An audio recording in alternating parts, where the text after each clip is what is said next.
Facebook as well. Right? Like as a bonus for the super fans. The Hebsher family. Is my lighting okay here? As long as we're on the... Yeah. You look... Is it you too look dark? Too light? Is that I think better? that's as good as you look, actually. That's it. Hey, thanks. All right, let me go into your YouTube and see if this worked. Hold on. So you entertain the troops while I figure this out. Oh, entertain the troops. Hey, folks, boy, I wanted to do this show last night. Actually, I wanted to do the show like 2 or 3 nights ago. And then everything started happening, the Wilner thing. I'm talking in sports media. The Burke thing was the wildest television I had ever seen. It was like, oh, Burke, you coming into the studio to do the show? He's like, nah, I'm the new president of the Pittsburgh Penguins. What? Hey, would you mind telling us in an interview, sort of an exit interview, your short time at Sportsnet on the panel, how you hated that business, how you didn't want to go back into being a president or GM, not back into hockey ops at all, that you were happy being in the media? And they're promoting you. Sportsnet's going, hey, Brian Burke, the new Don Cherry, here he is. Burke's Law, Burke's this, ask Berkey, hanging with Berkey, Berkey. They're all pals there. Right. Did you notice that? Well, he sure didn't look like he was enjoying himself. You know what I mean? Like, if anyone ever looked like they hated their job. Sourpuss. Mentioned that. I know. We both kind of go, this is what Sportsnet did. They got rid of Kyprios. They got rid of McLean. They got rid of Shannon. Although Shannon has come back now. On Sportsnet? Yeah. Oh, I didn't know that. Hey, listen to the podcast. You'll learn a few things, buddy. I am now the only sports media critic left on the for Toronto, left on the planet. There are no others. They're gone. You're the go-to guy. Their positions have been eliminated in mainstream media. No one else is critiquing sports media, not just sports media, I guess. Right. I mean, the bell cuts affect everybody. There's a paid site called Cart, I think, with 2 T's. Yeah, Cart's my friend Greg O'Brien. Okay, so but they do a job of covering stuff, but he does a very good job. No one dives into sports media like Hebsy, that's for sure. Well, I mean, if it wasn't for people like Greg and the folks at Cart and other places, yeah, you want to be on top of things. I monitor Jonah on YYZ Sports Media. There are a lot of people that are very interested, not just people in the media business, but people who want to know more about the people that they see and hear and read. I don't know about you, but I'm interested in the person that's providing the content that has my attention. Oh, am I crazy? Listen, you're preaching to the choir, my friend. By the way, before we forget, you got to retweet the YouTube link I just tweeted at you, because that's the link where everybody can join us. Can you entertain the troops? Yeah, I'm going to do a little tap dance here. Okay, so I'm going to retweet. You're going to... I said a tweet. So this is how we make the sausage, folks. This is before the actual podcast begins. Well, listen, I'm going to just tell the people listening that, yeah, we're live on Hebsy's YouTube page, which is where we aim to go every single week. We're also live on Hebsy's Facebook page for the Facebook faithful. But what I did is I'm a bit of a pirate these days, and I've got a proprietary live stream, and it doesn't record it or anything, but it's just meant when I play lots of unlicensed music, I can get away with it. So we're actually on my pirate stream, which is live.torontomike.com, just to test things out over there. So Hebsy, you're all over the place, man. People are catching this content. And oh, by the way, here's a fun fact. This is also a podcast. Fun fact.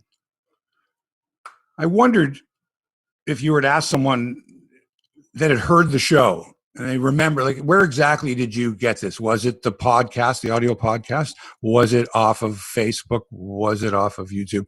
That's important, where they acquired it from, what their favorite platform is. Channel. Or whatever. Yeah. Channel. Sure. Yeah. I like that. Channel. Are we ready to start? Ready to rock. Yeah. I've just checked all the spots and people are commenting everywhere. That's the one thing about going in more than one place is there's multiple comment streams. Yeah. The other thing is with all these comments on YouTube, for example, I didn't know I was a racist or that this show has systemic I know what racism. That's about. I wasn't aware of it until I was informed by someone on YouTube. And what a horrible person I am for having the audacity to criticize someone that was in the same business. How could you?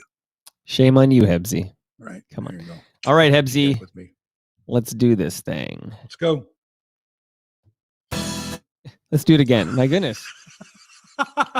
It just let's pretend that didn't happen. And luckily, let me stop the taper. Stop the music. That rarely happens there. It was only one note, I think, and no one knows what the hell it was except Come on. except for the keeners. Here we go.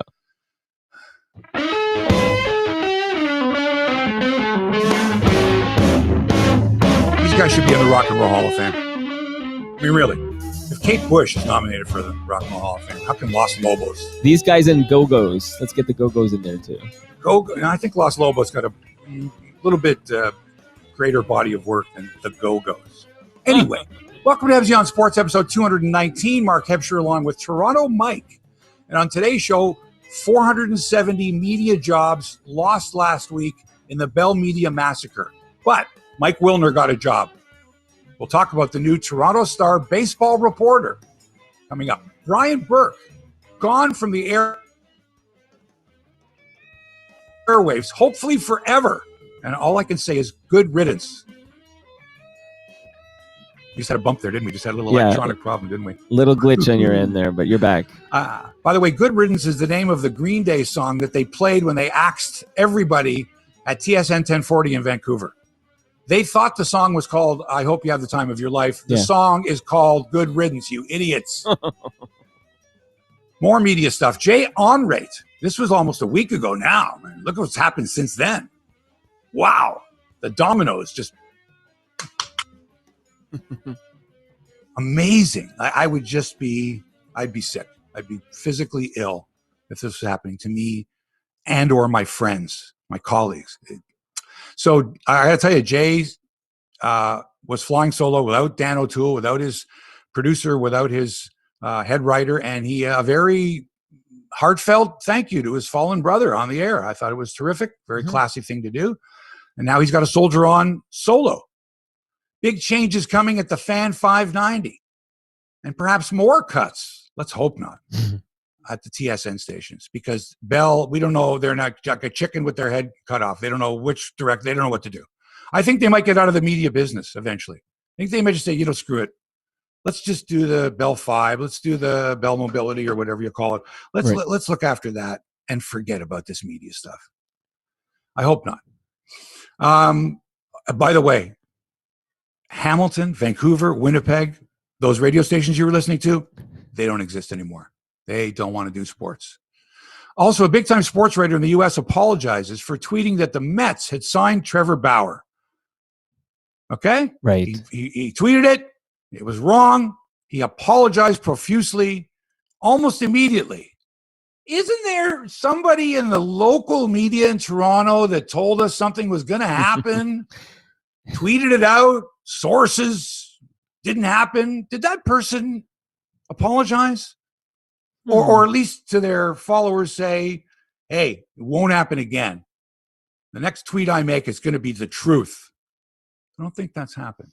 Mark Cuban of the Dallas Mavericks hasn't played the national anthem all year at Dallas Mavericks home games. Nobody noticed till recently. And a racist whose name had been on a major award gets voted out. Right? Huge move by the Baseball Writers Association of America, finally recognizing that the trophy that they were handing out, the award that they were handing out, the revered award that they were handing out was named after a racist. Wow. I'm not one of those people. The racists, I mean, despite what some people think. Let's say hi to Mike, Toronto Mike. Hello, everybody. Happy Valentine's Day. I believe that's what the weekend coming up. That's it, right. It's my brother's birthday today, by the way. Happy birthday to Hebsy's brother. Normally we get together for a meal or something like that. Now it's like, come on, we'll go for a walk in minus 10 degrees. Talk, grab a coffee, but walk with it. Yeah, and I heard sit on the sidewalk. Snow squalls or something in the forecast here. So bundle up, layer up, get out there. All right. Wilner, you want to talk about Wilner? Yeah, okay, let's talk about Mike Wilner. This is good news for our buddy Mike Wilner. So first of all, I guess I've adopted this sports media critique discussion because there's just so much going on, and especially this week really accelerated it the last couple of weeks. Well, Hebsy, I was going to point out that you've been the go-to anchor for the Toronto Mike sports media roundtables for several years now. So you've been appointed That's 'cause I that come cheap. I pay you in red lager from Great Lakes beer. But honestly, and you are Palma pasta. Don't you owe me and Palm. one? I There's a plus owe you one several. involved I owe you with several. Palma pasta. But I will say that you what you do, which a lot of people don't, is you aren't afraid to tell it like it is. Like you have no fear of burning a bridge, or like you're not worried about getting that next contract from Bell Media. You basically you tell it like it is, and that's what we're missing in this landscape. Oh, those bridges went down in a firefight a long time ago. A long time ago. Cannot be repaired. You know, it wasn't that long ago. Episode, I'm trying to think, 180 something or whatever, where we're talking about all the changes at Rogers Media. Remember? Sure. Don Cherry. Yeah. Bob McCowan, John Shannon, Nick Kiprios, Doug McLean. I'm sure I'm missing some people. Tons. And then a while after that, Mike Wilner let go from Rogers, Fan 590, Blue Jays broadcast after like 2 decades covering the Jays. I'm talking pregame show, postgame show, in the booth, the reporter. Well, yesterday, Wilner announces that he's joined the Toronto Star and is going to be doing what he does best. And unfortunately, that's not play-by-play or color in the booth. That's talking about, writing about, passionately about the Toronto Blue Jays. That's what he does best. Right. So it's a great move by the Star because now the shackles are taken off Wilner. He's not an extension of the Jays PR department. I'm not okay. That's harsh. He wasn't an extension, but he was limited to what he could say when it came to critiquing. Right. And the Cito Gaston episode of a decade ago, where Gaston basically said, "Get rid of this guy." And they said to him, "Listen, Mike, you can't, I think they suspended him." Yep. It was humiliating for him. You're taken off the air from some games because you dared criticize Cito Gaston. And he bounced back, it's all right. You want to keep your job, you're going to have to kind of be this way. And I guess he had to tone that down somewhat, although on the pre and post game or on the post game shows, Jay's talk, wild. It's great. Personality. You don't like it, too bad. Hanging up on people. I love that stuff. Right. And he's a polarizing force. So good that he's writing for the Star. No shackles. So if he needs to take shots, he can take shots. He's developed relationships with the players. Mm-hmm. Good move by the Star. Oh, indeed. However, the Athletic, why not them? I wonder if they approached Wilner or he approached them. Because they really have a gap in their Blue Jays coverage. No John Lott. No Andrew Stoughton. What, Myrtle's going to cover the Jays? Right? Analytics? Right. Well, 5-on-5, the Jays are terrific. 9-on-9. Yeah, is there a Corsi stat for Tuesdays. baseball? Corsi, I don't know. Pagoda? Yeah. Right. Right. So the Athletic, I think they're, and I apologize to Caitlin McGrath, I believe it is. Oh, no, I'm forgetting. My apologies. I don't subscribe. I don't know. Oh, is it Caitlin? Oh, I'm sorry. I think it is. Yeah. She does the Jays, and she does a good job. But you got to have more than one writer. You got to have some, I don't know, hardened veterans, I guess. Cigar chomping, tobacco chewing. You need a John Lott. We're not saying John Lott was a hard-living tobacco chew. Anyway, so whether Wilner was approached by the Athletic, vice versa. Anyway, great that he's with the Star, and I'm now subscribing to the Star. Oh, good. So I've, it's $2.99 a month, I think it is, or $1.99 a month for 6 months. It's a bargain. I think you can get a mortgage at 0.05% with a subscription to the Star. It's called Star Tablet, isn't it? Not anymore. No, that's long gone. That was called Star Touch. Okay, I just make sure you know it's gone. I'm also going to subscribe to the Globe and Mail. Okay, good. Support the journalism. Digitally. Good. Yeah, I'm going to support the journalism. And the Athletic, I'm giving up my subscription, I think, to the Athletic. I'm disappointed in their job, unless they beef up their Jays coverage. Well, I'll tell you what, when I do get Wilner in the backyard when the weather gets better, first question I ask him will be, did the Athletic approach you? Or maybe I feel like Wilner grew up loving the Toronto Star. Like there might have been like this, like. First of all, wait a second. Loving the Toronto Star. Look, come on. Anyone that grew up in Toronto, you read whatever newspaper it was, the Globe. Sure, but you fell in love with what was. Yeah. You fell in love with whatever the paper you fell in love with. It was the columnists that were writing the stuff that you liked. Same difference. So when one jumped to another one, you jumped to that guy, right? Sure. I mean, Jim Hunt was at the Star or the Telegram. He jumped to the Sun and jumped to this newspaper. I would follow Jim Hunt. So I don't think it's necessarily the newspaper itself. But the Star, of course, did have a fantastic sports section and hopefully will again. Anyway, goodbye to Brian Burke. Did we cut off Wilner? Anyway, good luck to Wilner. I'm looking forward to reading his stuff and getting into interactive with the fans. Hebsy, it's a good Brian Burke. It's a good sports media story in a sea of bad sports media stories. That Wilner like got a gig at 400 and some odd people get cut, and one guy gets a job. Right. And we're talking about the guy that got the job because everyone was saying after Mike was let go, you'll land on your feet, and he did. Good for him. And Brian Burke, I think he was playing Sportsnet like a Stradivarius. Brian Burke was like, this is great. I can just be who I am, gnarly, nasty, grumpy. And then if I get a phone call for a job, even though I told him I don't want to get back into hockey, you don't have anything to worry about. Go ahead and promote me as the next Don Cherry, for podcasts, whatever, my segments.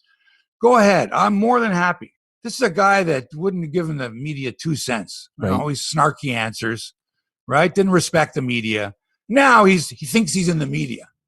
Now he thinks he has the tools to be a media guy, and that he looks good in front of the camera, that he's engaging. Bah. So he's gone. And Anson Carter, first game stepping in. And I'd seen Anson Carter on NBC. He's a good broadcaster, right? And I've spoken to him many times when I was actually, that's how long Anson Carter's been around for him. I covered him when I was doing Leaf games and such. Wow. But Anson's a good guy. He's a local guy from Scarborough. Went to University of Michigan. I believe he's in LA now, but I mean, I don't know what the deal is there. And you can do your hits from anywhere. Nobody, and Anson Carter in Los Angeles. He watched the game like everybody else. He wasn't at the game like everybody else. But his expertise, his enthusiasm, I think it's fantastic. So we'll talk about him a little bit more later. But first, things I think we're getting a little too chummy at Sportsnet with Burke.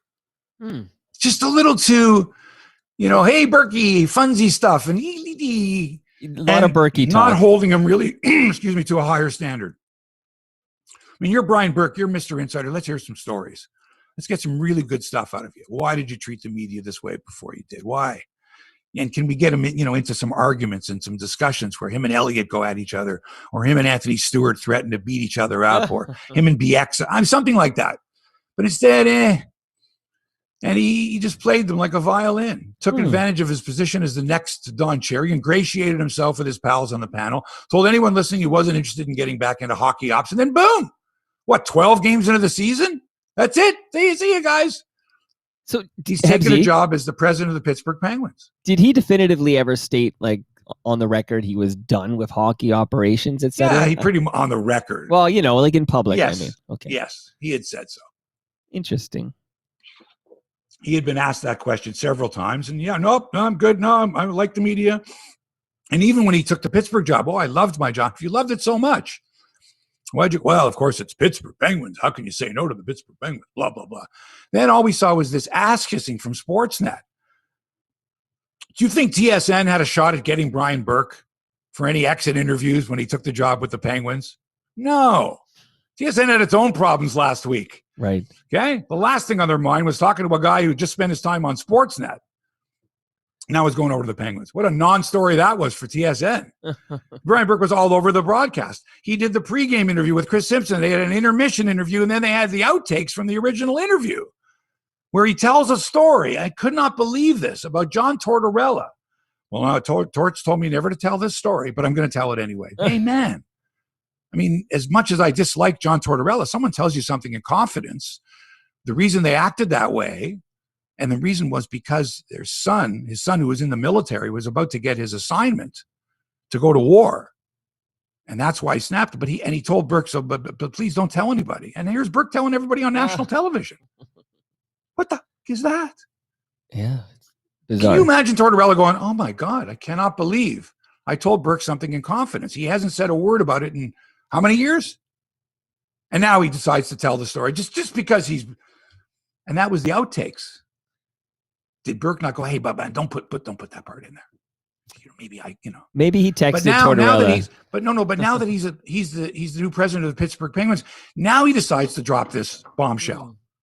Why not tell that story on the panel so people are going, wow, what a story. What else has Burkey got? So sick of him. I got to ask you this. Are you going to miss Berkey, the sports commentator on Sportsnet? Are you going to miss that character? What character? Uh-huh.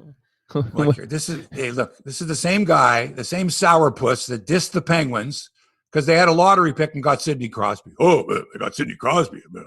Right. Who couldn't do well with that team if they got Sidney Crosby? And now he's their GM. And they even ran clips of him saying that stuff. And he was like, well, that was then. And like, he's not accountable. Same guy who bitched and complained about everything when he was the Leafs GM. Every day. The guy looked constipated. Seriously, the guy looked like, I wish I could go to the toilet. That's that look. Nobody likes that type of look.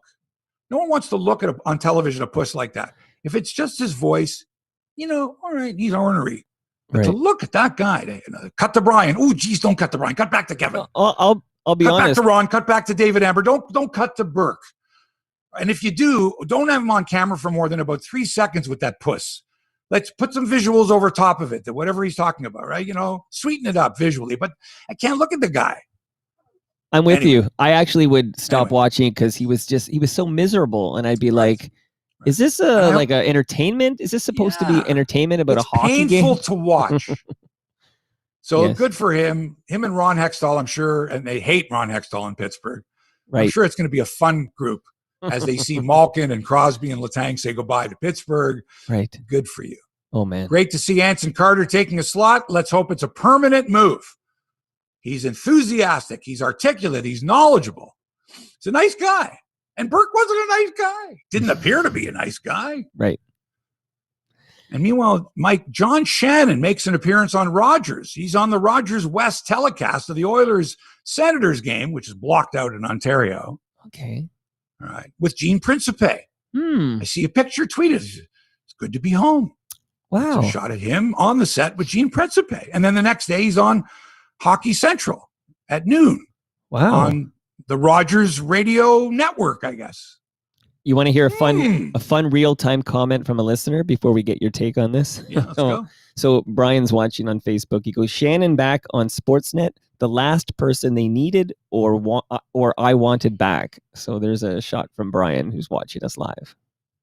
Yeah. Not a Shannon fan. Is McCowan coming back to Sportsnet? Doug McLean coming back? What about Glenn Healy?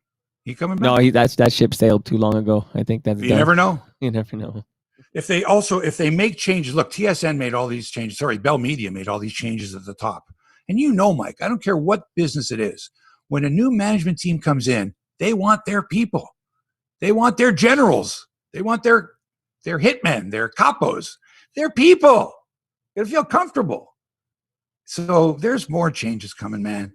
And I think, like I mentioned to you about 5 years ago, a friend of mine at TSN said he was scared that every time he walked into the building with his pass card, that it wasn't going to work, that he had heard horror stories. Right.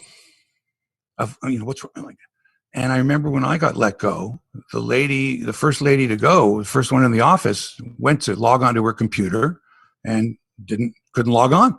And then within 5 seconds, 2 big burly security guards were there. Right. And that was it. Now, excuse me. I got a letter. First of all, Jay Onright, a great job again, and felt really bad. And Dan O'Toole went on, basically, should I mention the hashtag when I'm talking about mental illness? Should I use that hashtag with that company? It was a very precarious tweet. Oh, this is Dan O'Toole, just to be clear. Yeah. Yeah. Okay. Yeah. So people don't think that's. And Jay. you're wondering too, when the word came down that Dan was gone and producer Tim was gone and Brandon, their head writer, was gone, and that Jay was staying. Mm-hmm. How did that turn out? What must have that been like? All right, man, you soldier on for the rest of us. Carry the torch. But in the meantime, I can't let this go the way I was treated. I have to say something on social media. That's my thing. And even people were going, Dan, don't do it. Don't do it. And he's like, no, man, I have to do it. Because I think it's therapeutic. I think if you keep that in, your anger at the way you were treated, not so much that you're fired. It happens. But the way you were treated, like thrown out like yesterday's trash, like you're a number. I'm sorry, what's your account number, sir, with Bell? Okay. Now Dan has a reputation for going off on social media, maybe without giving it a sober second thought, as they say. Did he delete those? I saw the string of tweets, very like about going off on, Bell Media for the Let's Talk hypocrisy. But I wonder, I haven't checked lately. I wonder if he at some point deleted those, but I haven't checked. So. I don't know, but I know this. He's unbridled now, and that's good. You need to be able to say what's on your mind. And like I say, it's therapeutic to say, all these years after, the way I was treated, that's got to hurt. And it's going to take a while to rectify that in your own mind. You don't just, next week, okay, I'll get another job. Yep, that happened. That was a lot of time spent in your life, and it never ends well. But geez, not like that. Right. Right. One of the several listeners on. Oh, I'm so sorry, but this came up in a chat on your Facebook page last week, I believe. But that, like, one of the reasons they fire, Dan and not Jay, or not both together, like they don't dump them both out, is because that duo that they spent millions promoting over the last several years is now broken up. Like, they cannot do anything together. As so long as Jay wants to keep making his Bell Media paycheck, there cannot be a Jay and Dan in any form anywhere at this time. I think we should do some research as to what happens when duos break up. Mm-hmm. What happens to the surviving members? Does one go on to, duos? Simon and Garfunkel broke up. Paul Simon went on to great things. Yeah. Right? Do we have an example of that in sports media, for example? Jim and I broke up. We were together 11 years. Mm-hmm. And Jim soldiered on. Him and Gene Principe for a number of years, and then Don Martin. But anyway, I think we can both agree that it wasn't the same as the magic that we had together. And two examples off the top of my head real quick is that basically Jesse and Gene had successful careers in other ways, but really even now today they're trying to be Jesse and Gene again, because that's sort of Humble and Fred. Humble and Fred's a great example. They they really did realize that they were better together and had more success as a duo. Yes. That's right. The sum is greater than the parts. So at some point, when Jay's finished with his Bell Media career, that could be the rebirth of the Jay and Dan, whatever it is. Think about this: Tim and Sid, Jay and Dan. How many sports duos, TV duos, let's say, spent more than 10 years together? Right. I mean, you've got Jennifer Hedger and Darren Detition. But even they work with other people, and they work solo, mm-hmm. right? They're on the desk with highlights and updates during hockey games, stuff like that. But their show is on. Is it on at the same time every night? It's not, is it? That's another thing. They're together on the early evening, not the late night, not the late night, but the 10 o'clock or 11 o'clock or whatever time that's on Sports Center. Sometimes they do a couple of reboots because they might come on after the Jays game or a Raptors game or whatever, and then they do a reboot to fill out the hour. I don't know. But they've been together for a long time, right? Right. Now, if they were to, at some point, and they're not going to be together forever, if they were to break up, in other words, if they weren't going to be co-anchoring the show, mm-hmm. Jen would do her thing, Dutchie would do his thing, would it be the same? Well, it's different to me because that's not an established duo brand. Like, to me, it's not. I don't think you don't think so? We see them. No, I don't think so. Like, nobody talks about I don't know, Jennifer and Darren, or like, there's no how you have Jay and Dan, Dutch Humble and Jen are not like Jay and Dan. No, 20 years together. No, not branded that. No marketing efforts to brand them as a duo. That's another question for others, but I don't consider them a duo in the same regard. But I will say, like, Loggins and Messina. Okay, this is the thing. Kenny Loggins had some great solo success in the '80s. So there's another example. Sonny and Cher. Yeah, Cher didn't need Sonny there. So. Right, and those are musical duos. But in the realm of sports media, when you get two people together for a long period of time, and I don't care what it is or for what reasons, there's going to be friction. 7-year itch, 10 years together. But I think 10 years is probably a good measuring stick of, if you can be successful in a duo for 10 years, right? You'll have made a name for yourself. There's a brand there with that duo. Mm-hmm. If you go out on your own, you may likely be known as, for a long time, half of the duo that did this. Right. Right. So let's find out. It'll be fun to watch what happens with Tim and Sid in this regard. Like, Sid's going off to a different, Rogers universe, if you will, a whole different thing. We'll see what happens with Tim without. Well, Sid it's going to be Tim and Cabby. Is that official? Tim and Cabby will end up being But greater duo than Tim and Sid was. See, this is what could happen. Okay. Is that the Tim and Sid duo could be a stepping stone for Tim to hook up with a guy like Cabby, let's say, and really go like skyrocket. Their own Netflix series. You know what I mean? Well, time will tell. I don't think so. I don't think so. No. It's possible. Several viewers on YouTube expressed their displeasure at my comments about Natasha Stanishevsky. One person wrote, quote, "I think the way you spoke about Natasha was completely condescending. Maybe watch your tone and ask if you would have talked that way if she wasn't a woman," end quote. Mike, do you think that if Natasha was a man, I would have said the same things about her performance, critique their performance on air? We literally just shit on Brian Burke and John Shannon in some regard. Like, I honestly don't think we're favoring males over females here. No, I don't think you would have said it any differently if Natasha was a man. And remind me, what did you say now? What did you say? That was misconstrued here. I don't think I was condescending. I don't think so. People can interpret things their own way. They, what do you mean by that? Or I thought you were just racist, Hebsy. I didn't think you were also misogynist.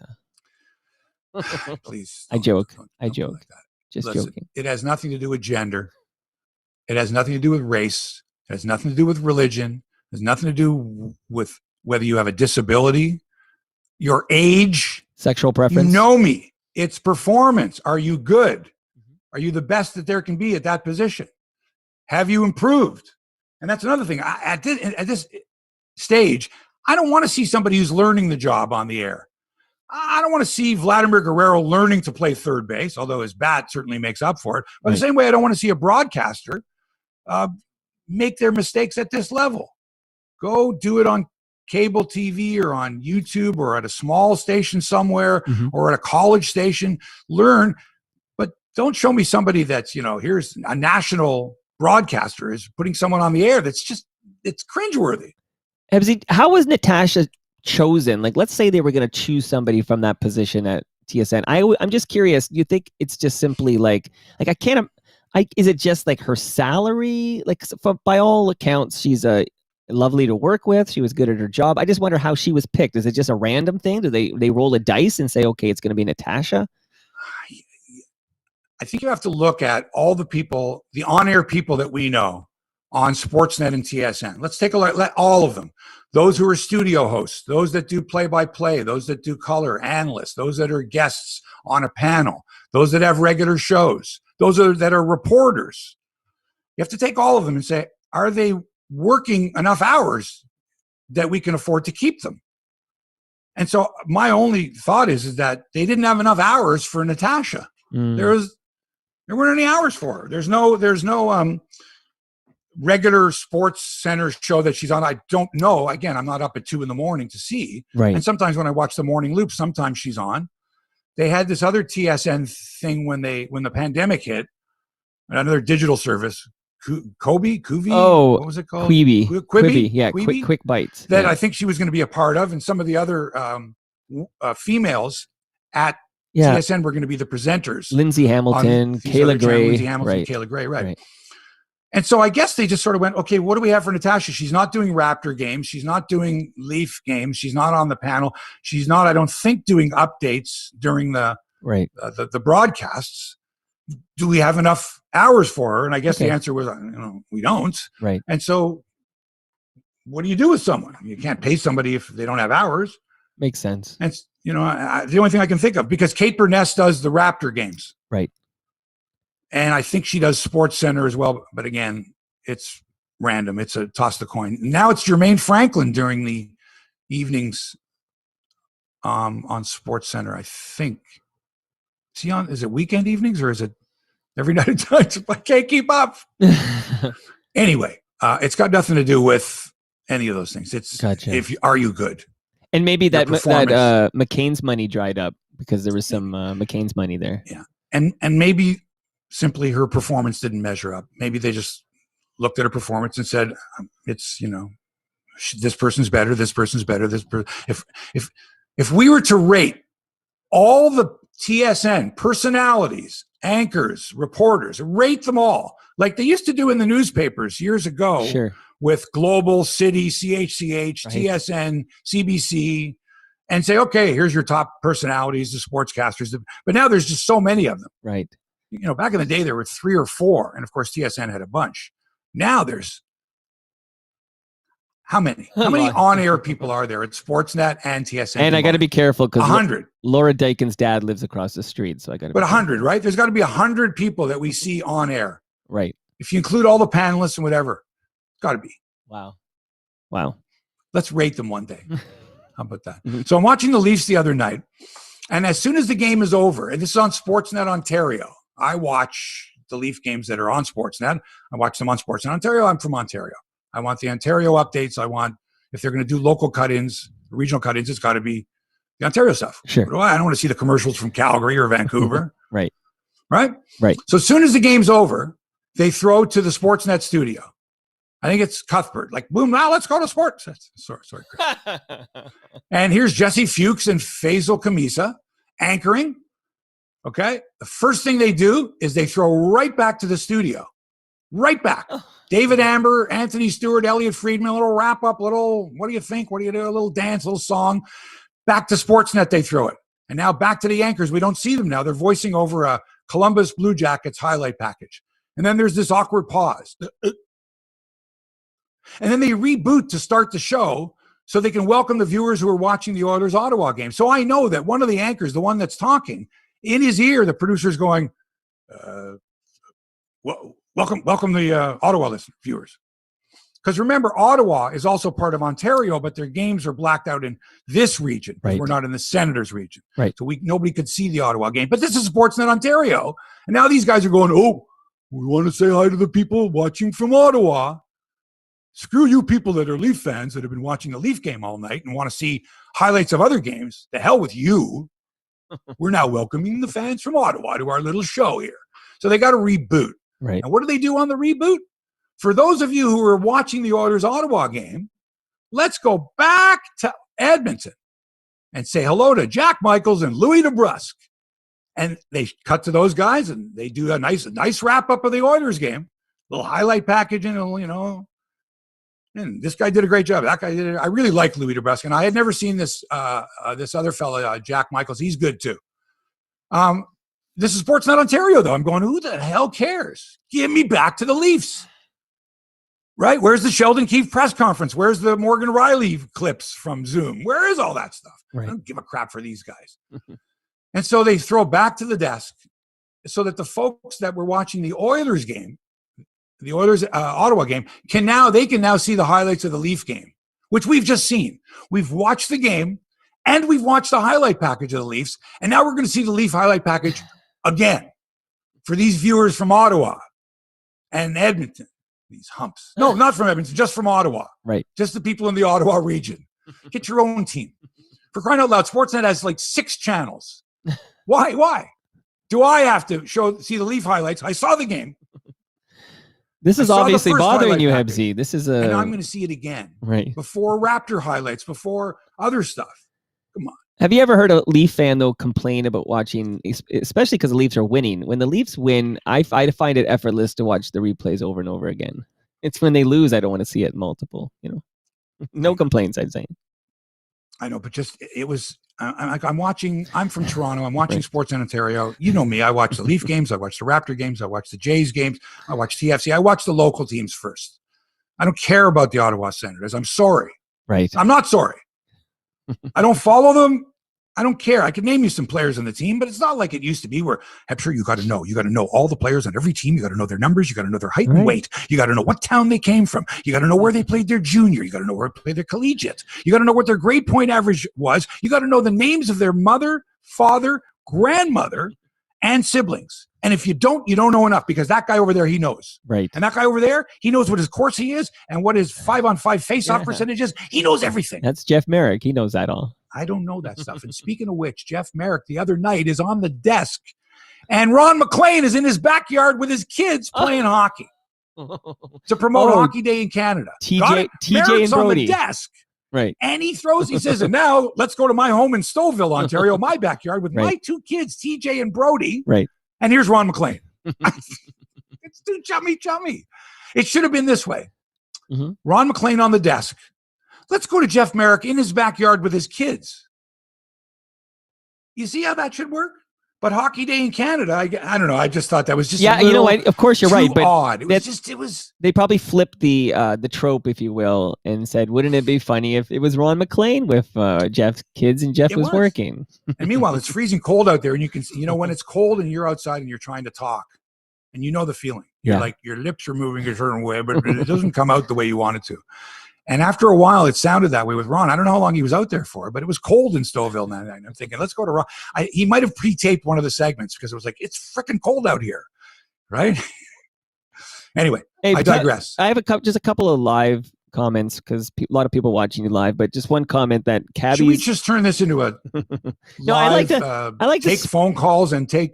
I've been doing this for in the middle of the show. I sprinkle it in, like I try to find a spot, and I know you're segueing to a different topic, so this is a chance to just jump in and say that Jerry wants you to know that Cabby is happy in Las Vegas. So I don't know. That's what they all say. Brian Burke was happy at Sportsnet too. Let me tell you something. And he had a little bit of do re mi, a chance to have a program. And him and Tim are buddies from a long way back. For sure. And later in this program, are you going to be speaking about the TSN radio changes outside of this market? Of course. Okay, then I'll save Dr. Hockey's question for that. And just before we get you on your way, Andrew Ward wants to know, did you listen to Al Strachan on Toronto Mike? And what did you think of his Brian Burke story? No, I didn't listen to Al Strachan. I don't think Al likes me. And so if I don't think he likes me, then I'm not interested in listening. He doesn't like anybody, I don't think. I think he's got... well, then if he doesn't like anybody, then... no. Okay. I mean, Al used to write about me a lot, and something happened. See, that's another thing. Somewhere along the way, if I start thinking, why doesn't this guy return my calls, or why doesn't he want to talk to me, or whatever it is, I would drive myself crazy, Mike, trying to figure out what was it that I said or did that might have upset this guy. Right. Certain people get upset a lot easier than others. They're more sensitive. I could be racking my brains going, why the heck doesn't he want to? I know people like that too. Right. Why doesn't he like me? Sure. What was it? And then I realized it's quite possible that I said something that he didn't like as far in a critique. It's quite possible. Well, then you and Burke have something in common here because Strachan and Burke have quite the thing going there too. But okay, just of course that was got stuff going with everybody. So that was for Andrew. Strachan had some issues also, but listen, oh my God, yeah, that's what happens when you're controversial. Right. And if you ever read his columns in the Globe and Mail first, and even before that, when he was on radio in Montreal, right, he had a good show. He had an overnight show in Montreal. I used to listen to it. He's good. He's controversial. He looks at things and goes, "Wait a minute." He asks good questions.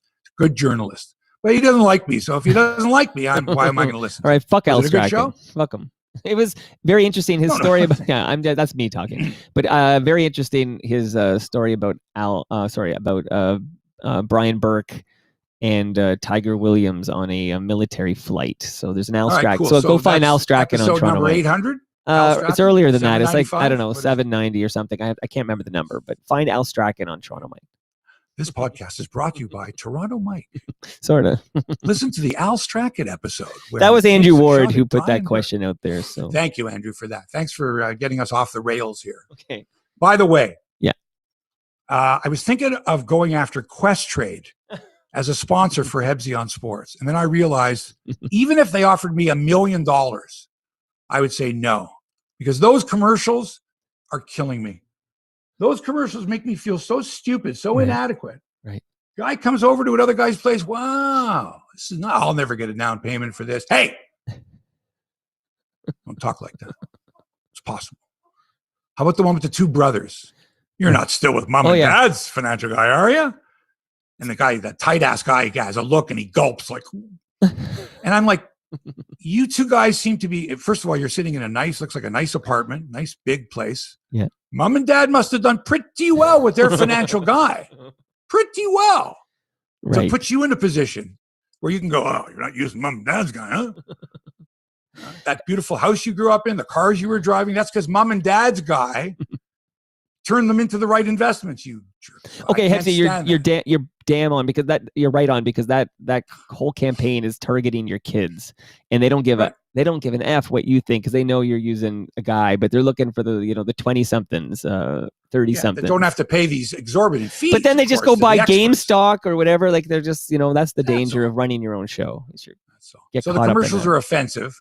Not as offensive, though, as watching the Leafs and Habs from the Bell Center, le Centre Bell, and on their helmets, Bell, and this is the company, Bell, that just chopped and mutilated like 500 people with robocalls, and with some of them finding out via members of the media or social media. Eek. That's just distasteful. And I said so in a tweet that I just found it distasteful watching that. I just thought it was offensive, man. And am I wrong to think that way? Well, that the company that just did this, that they're public enemy number one for a while anyway, and now their name is slapped all over this team and that arena, and well, Bell knows that it's the 0.001% that have even like caught wind of this, evil Bell carnage or whatever, and they know that they're just trying to move, internet and mobile phone subscriptions. That's it. Like that's that, and some cable TV packages from Bell Fiber or whatever. So right. That's all they care about. I don't know why they're in the media business, but we'll save this for later.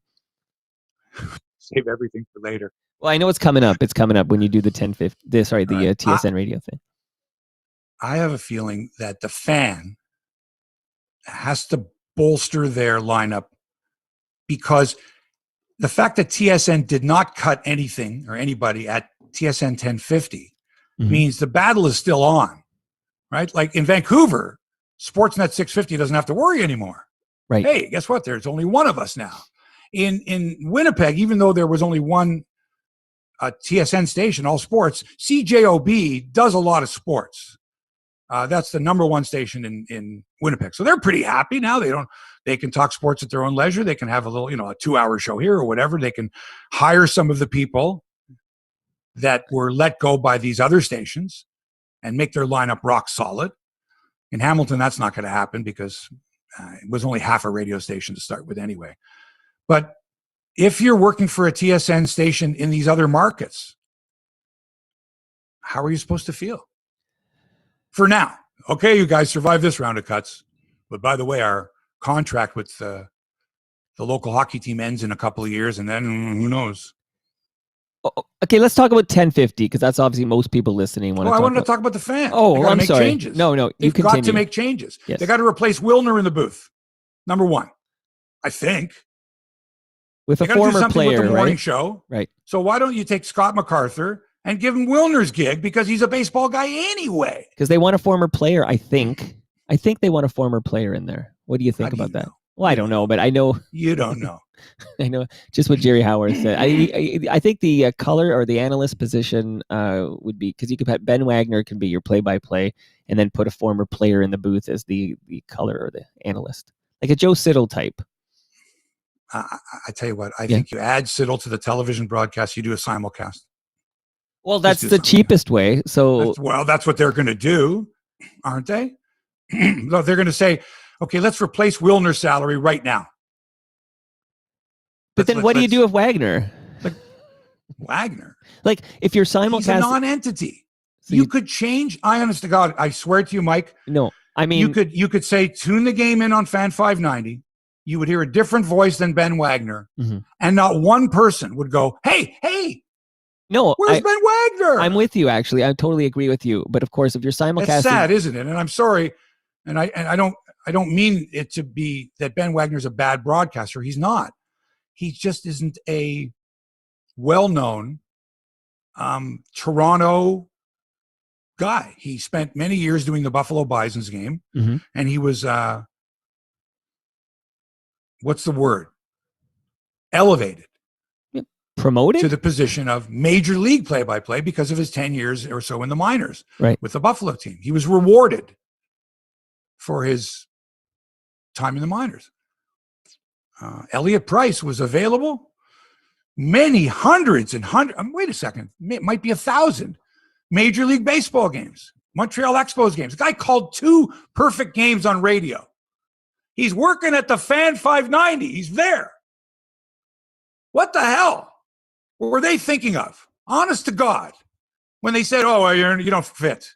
But this guy, Ben Wagner, he's been in Buffalo for 10 years.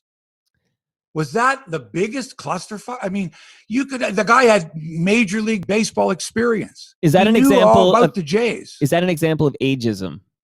Oh, it's got nothing to do with it. No, Vince you don't Scully think did so? the game till he was 95 years old. I think Rogers wanted.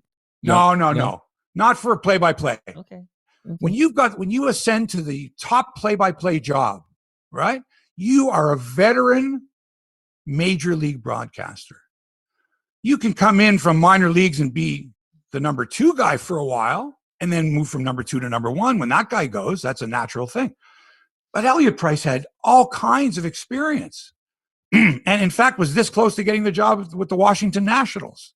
And when Tom Cheek was ill in 2005, I mean, he was there. He was available. He was ready. And I think was trying to negotiate with the Jays. Well, we can't do that. I mean, Tom's scheduled to do a bunch of games next year. Apparently the doctors are like, "Are you kidding? He's terminal." So they dragged their heels there. But I mean, and again, I've never met Ben Wagner before, and he's fine. But I'm sorry, he sounds like a Buffalo Bison's announcer, okay? I would have much rather heard Elliott Price, Expos announcer, Canadian guy, available, doing a show. I think he was doing a show out of Montreal at the time, but was available. Right. Okay. So it sounds and then ended up at the Fan and ended up doing a morning show with Greg Brady when he should have been the play-by-play guy or in the booth with Jerry Howarth. So in 2021, what you would do is you would take Scott MacArthur off the Fan 590 morning show. You'd put him in the booth with Ben Wagner, who has the gig for play-by-play right now. No. Okay, you put him in the booth with Ben Wagner. Okay. Who's in the booth with him if he's in the booth? Who's Scott? Get Elliott Price, for crying out loud. Oh, I see. Give me somebody that's got major league experience. Gotcha. Okay. And then form a duo, and then say, do these people have chemistry together? Or go and select 2 people that you think would work well together, and audition them together, and let them hang out together. Do some mock games together. Develop a relationship. Dan and Buck have known each other for 30 years. Mm-hmm. Come on. It's easy. It's natural. Buck was the play-by-play guy. Buck was the color man. Dan was the play-by-play guy. Then Buck did play-by-play and Dan. Then they share. Come on. They know each other. But it took a while to develop the relationship. Okay? The Ben Wagner-Mike Wilner relationship didn't work. And so Wilner was the fall guy. Wagner should have been the fall guy. Maybe that was Do Re Mi. Maybe it was. Anyway, I think there's going to be some changes. Greg Sansoni's not going to sit around and let the Fan fall any deeper in the ratings and let TSN catch up to them. Hebsy, I think your allusion a moment ago to the simulcast, which I think a lot of the purists and people like you and I are like, it's different. We love baseball on the radio, and it's different than the TV call, and you can't change that. They paint a picture, blah blah blah. But it's inevitable, right? At some point, that's the move to save money. And how many Jays fans would complain if it was, let's say, Dan Shulman and Buck Martinez on the radio, even if it was the simulcast of the Sportsnet call? They wouldn't. And the reason for that is that the radio duo or whoever your radio announcers aren't strong enough that people are going to miss them. And they love Dan and Buck. And so to listen to Dan and Buck, if they can't see Dan and Buck, is the next best thing. So maybe that's what's going to happen. Like, they haven't made any announcements otherwise. There may be an issue with Major League Baseball in that you have to have a separate broadcast.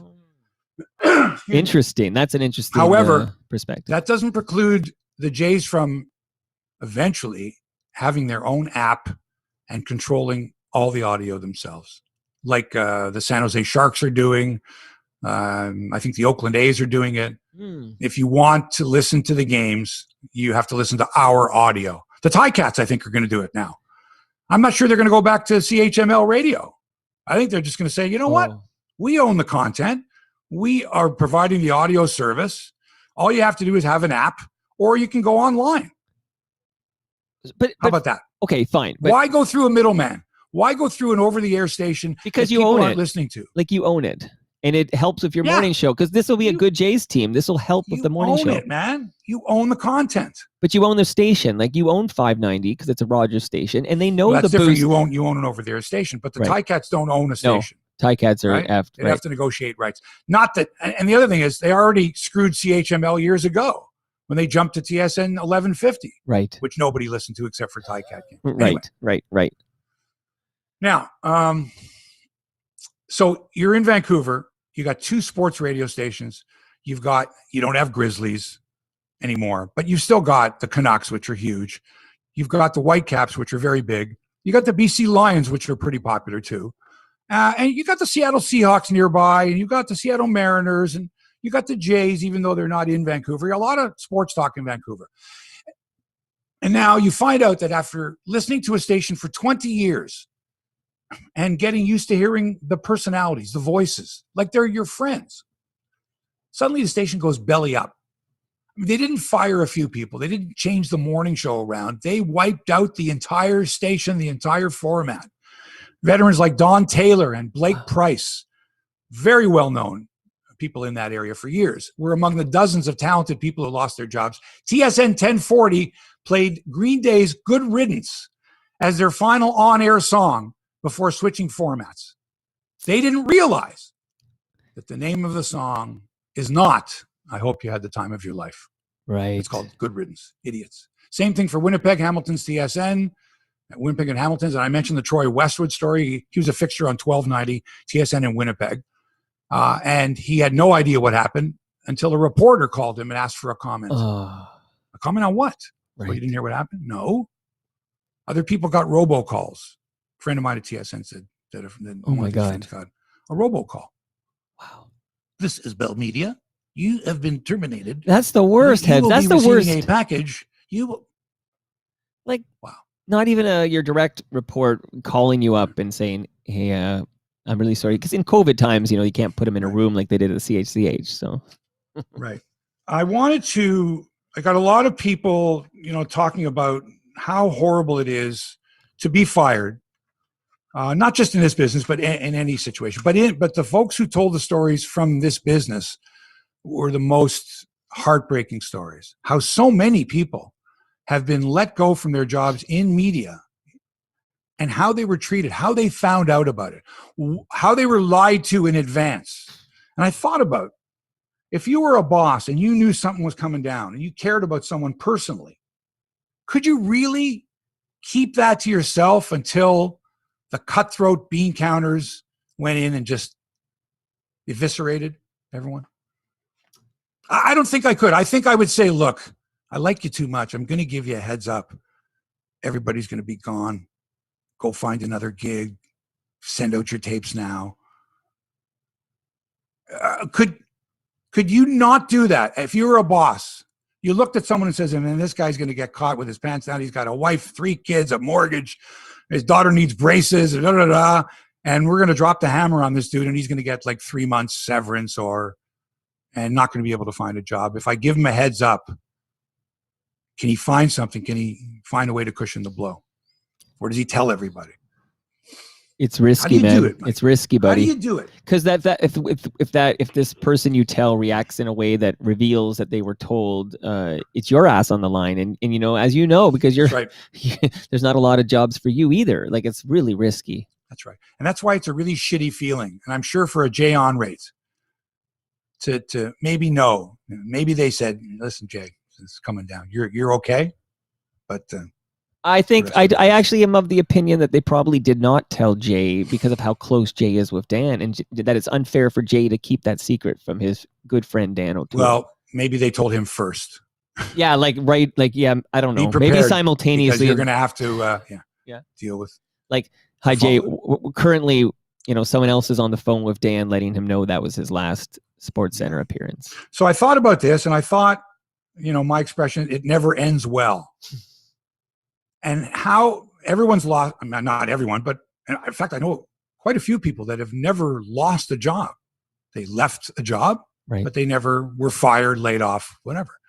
And so maybe they're not aware of the terrible feeling, humiliating feeling, especially if you're in a business where you're recognizable, you're Right. media. Right. What happened to you? Didn't you used to be this? What are you doing now? Stuff like that. What happened? What happened? Why did they let you go? And then you get this now, of course, on social media when someone is let go, the outpouring of emotion from the followers. Right. Everyone feels as if it's like signing when you go to a funeral and you sign the guest book, right? It's tough, man. And then a couple of days later, you've forgotten. Well, that's it. It's got a 48-hour shelf life, that whole outpouring on social media. So I was thinking about my career in media, and I kind of jotted a few things down. And if you'll bear with me here, the first job I ever had on the air, I was an all-night disc jockey in Kitchener. In fact, I was on the air the night Elvis Presley died. I reported it and then played, 20 hours of Elvis music. I went to the record library and grabbed every Elvis album and just played it all night long. Wow. And then a few months later, I'm listening to the station and I hear the announcer go, and join us this Saturday night, the Jim O'Connell show on CKKW. And I'm like, wait a minute, Saturday night's that's my show.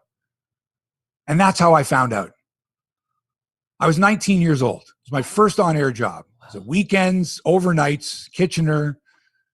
I don't even know how much money it was. It doesn't matter. But I found out listening to the station on the air. And then I phoned the next morning, and the boss wouldn't talk to me. Wow. His secretary said, well, I'm sorry, I don't know. And then I got a envelope in the mail with my final paycheck or something. It was no better. So that was the start of the business. I'm like, whoa, that's harsh. Eh? It's a valuable lesson. How do they normally do it if you get fired? What's the usual procedure? Normally in non-COVID times, of course, normally it's hey, you book a meeting. Can you meet with me? Your boss would be like, can you meet with me at 10 a.m. in the boardroom or whatever? And you'd be in there, and the boss would come in with an HR rep or somebody else, so the two would come in, and they'd have a folder in their hand, and they sit down and go, I'm afraid we've made a difficult decision, and we're going to let you go. And they do the spiel, and they say, here's your paper. You please review it and have it back to us by whatever, and we're willing to offer whatever. So it's all in the papers. You have your lawyer look at it, whatever. Like, it's that kind of spiel in non-COVID times. You never get a chance to say goodbye either. Once in a while, Bobcat got to say goodbye. That's true. I did as well. Okay, so that's the first job. So I find out on the air, on the station I work for, that my show has been replaced by someone else. Right. Second job was at the CBC. Okay, in the summer during the Olympics, I got called in. They handed me an envelope. Thank you very much. Open the envelope. You're hereby terminated. Last check, whatever it was. Thanks very much. Next job I had was in Niagara Falls working in radio.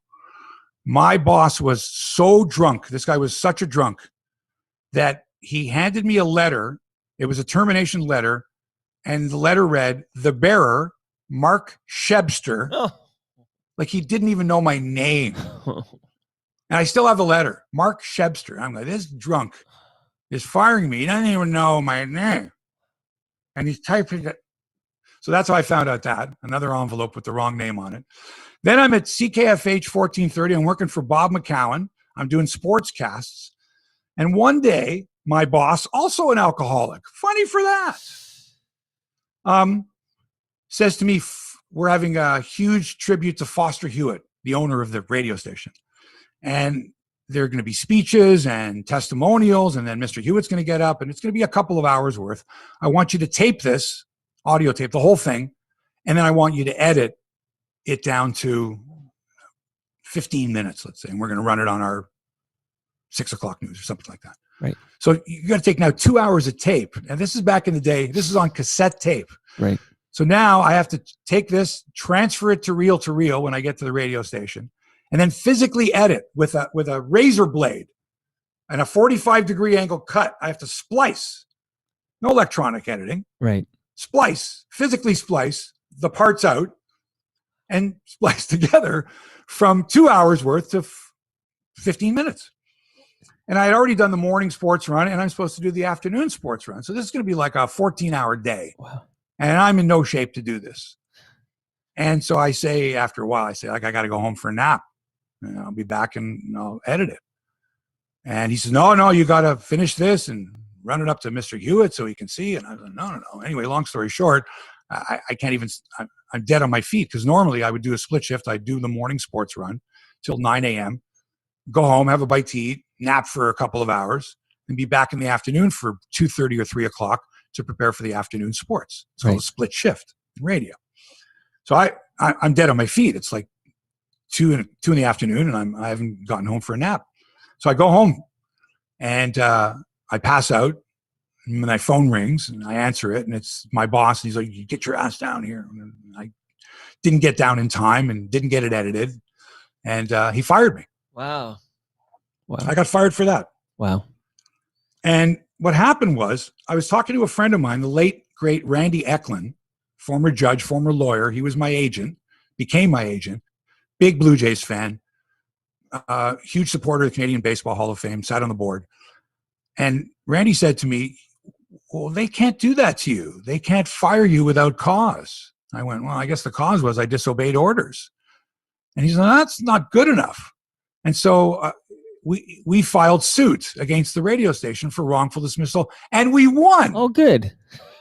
So that's sort of when I went, wait a minute, they can't treat me that way. You can't just fire someone. Now, I don't know the details of all the bell cuts, but I'm sure they did it by the letter of the law in that they gave them proper severance. Sure. So as that they wouldn't run into any problems after the fact. And if necessary, there were non-disclosures or whatever. But back then, it was, you're fired. Right. That's it. So we won a wrongful dismissal case. Now, but here's the best part. Is prior to that, I had applied for You cut out, Hebsy. Unemployment insurance, EI. Okay. Yes. And this boss of mine who had fired me hated me so much that he had contacted EI and told them not that I shouldn't be paid because of my attitude or some big thing, like he doesn't deserve it, that he's cause, like lazy, like they don't have to pay you as maybe if you're fired for cause or something like that. Yeah. So his thing was, they don't pay him because he was fired because he didn't work or whatever it was.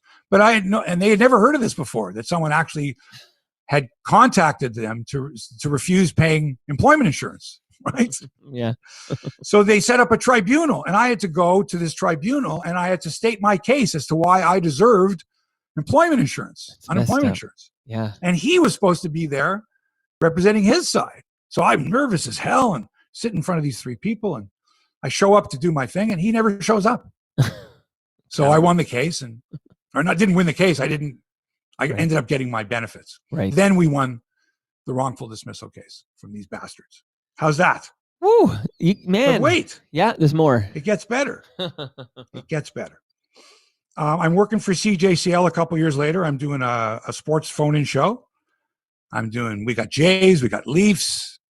But remember, they're our partners. I'm doing a phone-in show, a talk show, but they're still our partners, right? We make our money from them. We have to pay for the rights, but they can also, Harold Ballard can also say what's on his mind. I don't like that guy. I don't like that guy. Fire that guy, stuff like that. So I get fired. And I go to my good friend and agent, lawyer, Randy Eklund, and I say, "Here's what happened." And he goes, "Ooh, that's another wrongful dismissal. They can't just fire you. They can't just fire you because of bad ratings."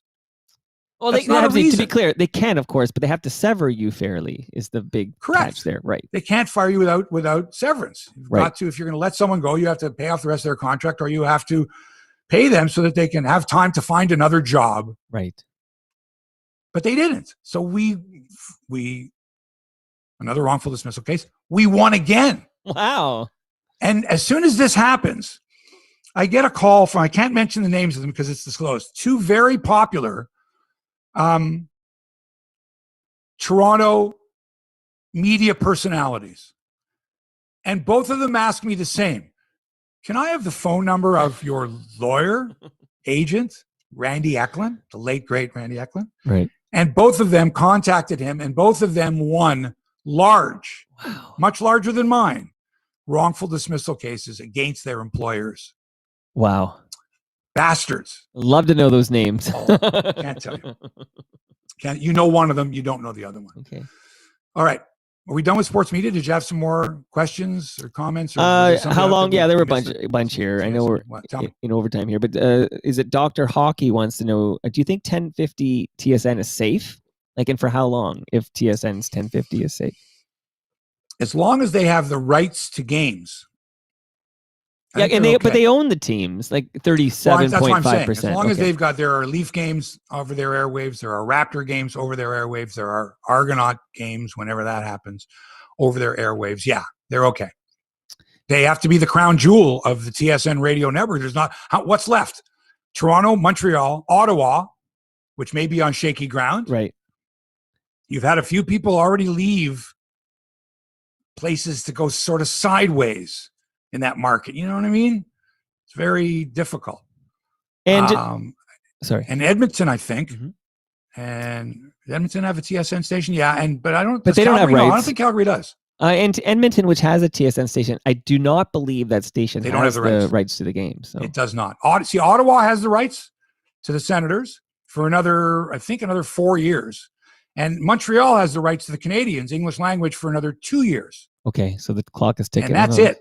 Okay. The rest of the rights in Canada are owned by other, like Chorus or Rogers stations. And worth mentioning that the Vancouver and Winnipeg TSN radio stations are now going to be funny stations, just like Hamilton's Funny 820. Right, and essentially what it is, if anyone doesn't know, is that they completely automate stand-up comic bits. It's good. It's funny, actually. Yes, but it's inexpensive to run. Like, literally, one person can work for $14 an hour and keep that station going.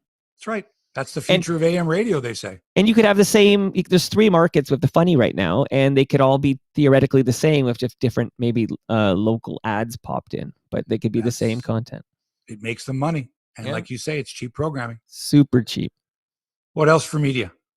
Just that a devil's advocate, Vanilla Coke, just says that I'm not sure you can blame Rogers and Bell for all this, because there's so much online content for sports highlights and programming that it's killed the traditional, TV and radio models.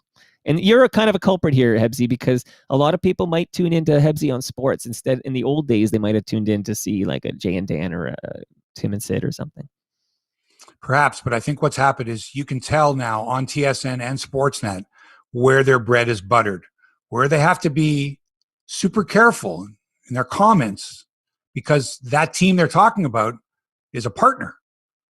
They are all under the same umbrella. Right. We're Rogers, they're Rogers. We're Bell, they're Bell. Right? Got the rights there. We can't be biting the hand that feeds us. But when you're independent, like Mike Wilner is right now, the shackles are off. Tell us what you think. Did Shapiro and Atkins blow it? Is Montoya making a bad move there? I mean, that's refreshing, Mike. Are you suggesting he wasn't that honest on Jay's talk in the past? I feel like he was. Yeah. Are you suggesting he held back some of his criticism of the team? I think he did. I think he had to. Okay, because he would dispute really that. Know your stuff, right? And you don't have to worry about restrictions. You don't have to think. Right. He's free. He's free. He just has to maintain that media, as long as he can keep his media pass. Thinking. Right. Unless the Star has an agenda. No. And I would hope their agenda is good journalism. Get the truth out there. And give us some stuff that they won't talk about on the Rogers broadcasts. And the guy who controls the media pass access is a former Toronto Star reporter. So Richard Griffin. Well, that may have something to do with it. Just throwing that out there. Certainly. Okay, we're done with sports media. Yep. All right, quickly now. The Aussie Open is going on right now. Felix Auger-Aliassime beating Denis Shapovalov in straight sets, advances to the 4th round. Milos was a winner today as well, and he gets the number 1 seed Novak Djokovic in the 4th round. Unfortunately for the fans, there's a 5-day lockdown in Melbourne because of a COVID outbreak at the airport Holiday Inn. Yeah. Well, what do they say about the Holiday Inns? Is it Holiday Inn Express? I wonder. I don't know, but I stayed at a Holiday Inn Express yesterday. So the matches are going to go on at the Aussie Open. No fans. You remember Bianca Andreescu? I do recall, yes. She was the number 8 seed, looked pretty rusty in her 2nd round loss earlier this week. We're going to give her the benefit of the doubt. She hasn't played since October 2019. She went down in the 2nd round. Leila Annie Fernandez went down in the 1st round. Earlier today, I mentioned that Ozzy Aliassime, the 20th seed, beat the number 11 seed, Shapovalov, in straight sets. So we always hated, we hate seeing Canadians play each other. Half of us go, at least one Canadian's going to make it to the fourth round. Which is a good point. Right? But it seems, I don't know, there's only so many Canadian players. It just seems that every big tournament, we've got Felix playing Dennis, or we've got Dennis playing Vasek, or we've got Milos playing Felix. It's tough to root for them. Right. All right. The Leafs get the Habs again tomorrow night. This time it's here, I believe, in Toronto. They didn't stay over in Montreal for a couple of days, right? I no longer keep track of where they are. Does it really matter actually where they're playing? It doesn't matter. You can't tell. And also, the crowds are like 2 seconds behind the play, 3 seconds behind the play when you watch it on TV. Right. Sure. Not sure. Well, but I feel like you have to react. Like that would be the price you pay, is that this is, yeah. It's in Toronto, 7:00. Okay. No, Mike, I'm sorry. Okay. If there's really a crowd there, they react in real time. At the same time. Right. As the announcer, as everyone together, right? Sure. He shoots, as he gets the out, the crowd is going, yeah. Right. But here, it's behind. But when you hear that sound, right, and then the announcer goes, "Let's score," and then the guy punches the button for the crowd. Yeah, well, sounds weird. Remember, I'm the guy who thought we don't need this fake. No, this wasn't for hockey. No, I agree with you with hockey. Okay. No, with soccer. Oh, sorry. I said I needed a bit of sweetening because it was such a hollow sound. Gotcha. Now, has anyone heard the actual telecast, like with just natural sound? Are they available? I don't know. Can you do that? You can't. You can't separate the two. No, you can't. No. It's a mixed broadcast. Right. I don't like it. By the way, the Leafs are 11-2-1. Wow. First place in the National Hockey League. 5 clear of Montreal atop the Canadian division. Cream of the nation. Stanley Cup. Well, with the All-Canadian Division Cup, yes, for sure. Hey, I wonder how good we are. I can't tell how good this team is because we just play all the Canadian teams. It would be interesting to see the final. Well, I guess every other team's saying the same thing, aren't they? We don't know how good we are because look, Arizona and St. Louis are in the midst of playing each other 7 consecutive times because of COVID. Wow. 7 times in a row. Now, what if they play in the playoffs this year and they play a 7-game series? Right. That's ridiculous. 7 straight time. There's another series going on. I think it's Boston but they're playing 4 games in a row. So this is the way it is now. You're preparing for the playoffs because each playoff series, of course, you're playing the same team at least 4 times. So why not? Instead of getting sick of them, now you're getting honed. Right? The Leafs and Vancouver, by that 3rd game, the Leafs were just, everyone knew they were the better team, right? Right. Vancouver started their tailspin right there. Reel off 3 in a row against Vancouver, and the Leafs, you're flying now, baby. Montreal, bring it on. Whoever, such a strange time to be a sports fan. Raptors lost 120-106 to the Celtics last night in Boston. Toronto now at 12-14 on the year, Mike. That's good enough for 6th place in the East. Wow. We're the number 6 seed right now. We're 12-14. Boston's in 4th place, and I see the Raptor team getting better and better as Nick Nurse and his coaching staff try to find a solid rotation. Try to work in the guys. There's injuries. OG's hurt again. Pascal is Pascal. He can be absolutely fantastic. He can be mediocre, but he's getting better. Lowry, Van Vliet, is Norm Powell. What Norm Powell is going to show up tonight? Which one? Right. So we want consistency, but 2 games under 500 after the start that they had, never getting to play a game at home. They don't see their families. They're not like these other teams. We have to take that into consideration. These guys are in Tampa. They're like living out of suitcases and hotel rooms. I don't know, man. They got no fan support at all, except, I guess, on social media. I would crave that if I was a player, Mike. Where's my fans? Where's all those people that love us? Right. It's got to do something for you. Anyway, Raptors host Minnesota on Valentine's Day for their next tilt. Bob Nightingale of USA Today had tweeted that Trevor Bauer had signed with the New York Mets last week. Of course, he didn't. He signed with the Dodgers. He did a 180, and he caught Nightingale and a few others, but Nightingale especially, with his pants down because Nightingale said it's a done deal, per source or however. Right. Immediately, Bob Nightingale went to Twitter to apologize sincerely for his mistake. Big thing to do. Sure. But you got to own up to it. He got it wrong. And this is what we expect of anyone. I don't care, politicians, journalists, anyone that made a mistake has to own up to it. There has to be transparency. No one's perfect. No one. We get it. You made a mistake. Right. Have the decency to tell those people that were subjected to that you made a mistake, you're sorry, and it won't happen again. So there's a local broadcaster on Rogers that did that very thing. You're not going to say her name? Oh, Hazel Yeah. May. Sorry, I talked all over it. Yeah. Hazel May. Yes. And I think Hazel should apologize for tweeting out that she had confirmed that the Blue Jays had signed Michael Brantley.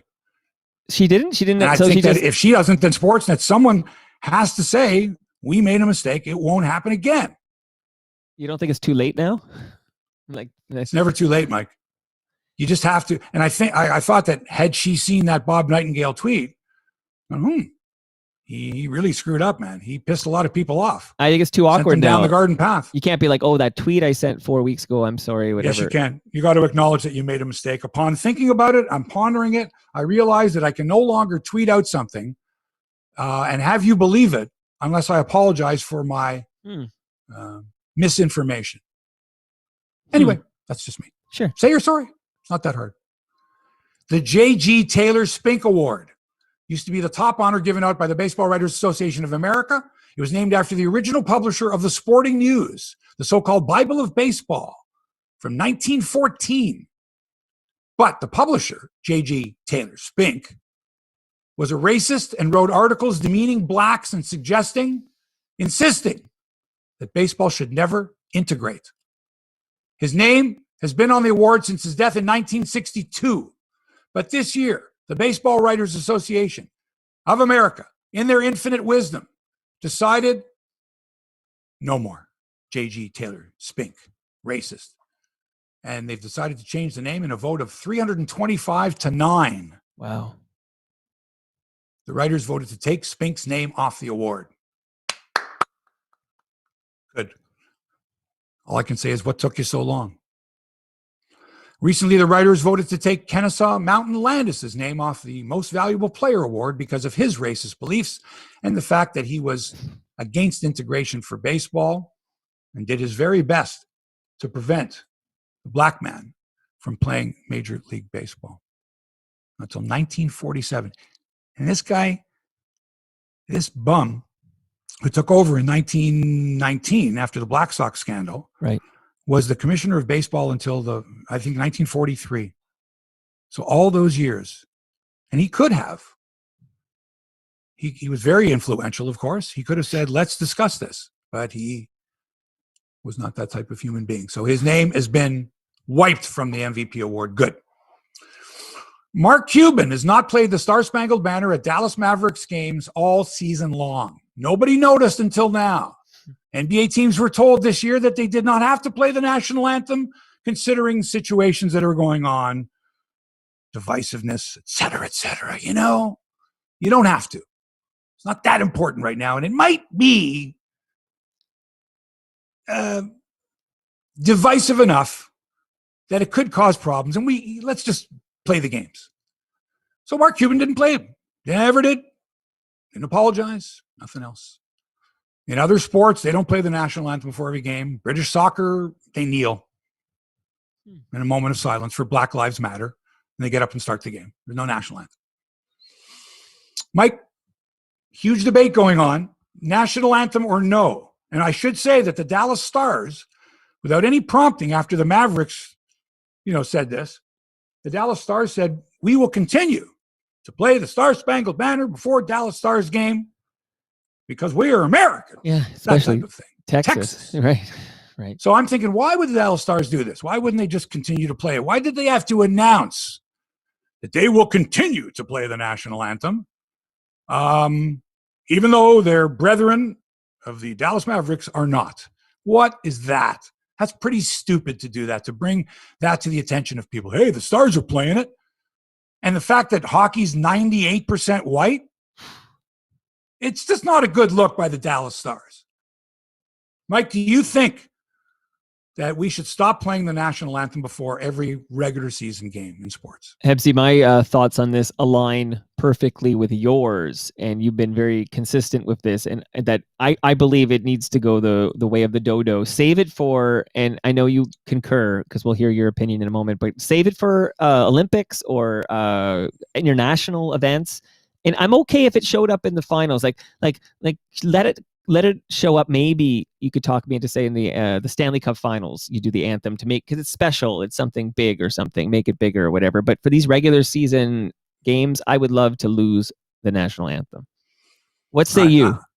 I'm the same, of course, and I always have been. I always thought that there was a national anthem fetish, certainly in the United States. Right. And the fact that they would allow the average star to step out there and attempt to sing a song that's supposed to be about loyalty and patriotism and the American way, and Roseanne Barr gets to sing it before a baseball game. This is how insignificant it is.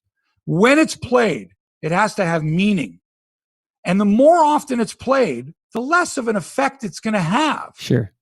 And so if you say, oh, geez, we got 81 home games this year, we can't just play a recording of it. Let's start to ask. So I can tell you that Roseanne Barr and Carl Lewis and all these people that thought, oh, I just go out there and sing, who are not professionals, who are trying to sing a song that has a 4-octave range that Metropolitan Opera stars cannot cut.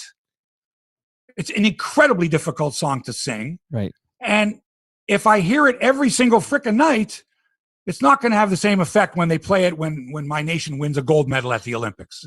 So save it for that. What do you think about the national anthem before school? Because now that the kids, because I hear it every morning because they're doing it online. So the Lord's Prayer national anthem, no. Well, no, the Lord's Prayer is Special only occasions. in Catholic schools. But Look, you changed the words of the national anthem because it's sung so damned often. You felt they had to change the name. Let's change the name of the national anthem because it's sung too often. Sing it when Canada wins a gold medal at the Olympics, right? Sing it loud and proud on Canada Day. Make it significant. Not a song that you hear as often as you hear Happy Birthday.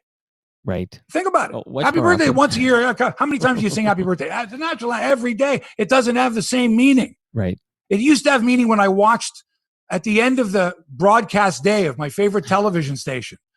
And then they would play, you'd see the flag flapping and the beautiful vistas of Vancouver Island and of Newfoundland and of the prairies, the beautiful shots. Right. And you're standing loud and proud, the true north, strong and free. It meant something. Right. But not before a ball game. Oh, there's a national anthem. Grab your hot dog, grab your beer.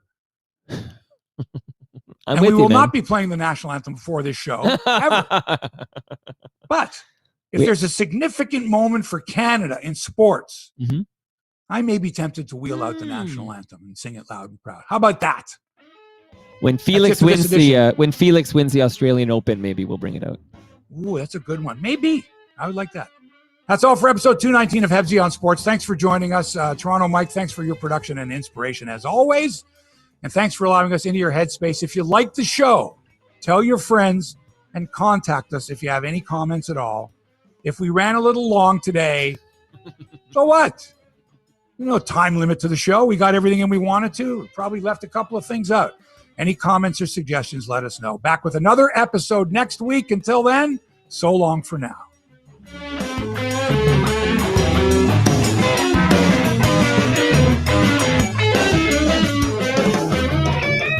This podcast has been produced by TMDS and accelerated by Roam Phone. Roam Phone brings you the most reliable virtual phone service to run your business and protect your home number from unwanted calls. Visit roamphone.ca to get started. Awesome.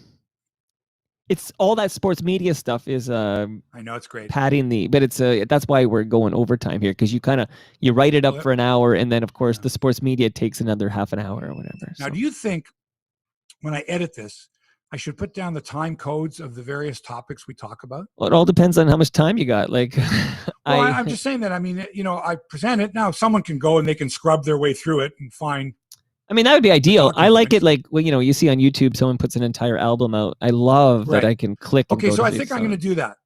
I Okay. think what I'll do is before I edit it, I'll just leave it. We'll leave it the way it is, and whoever wants to download this or Right. watch this, fine.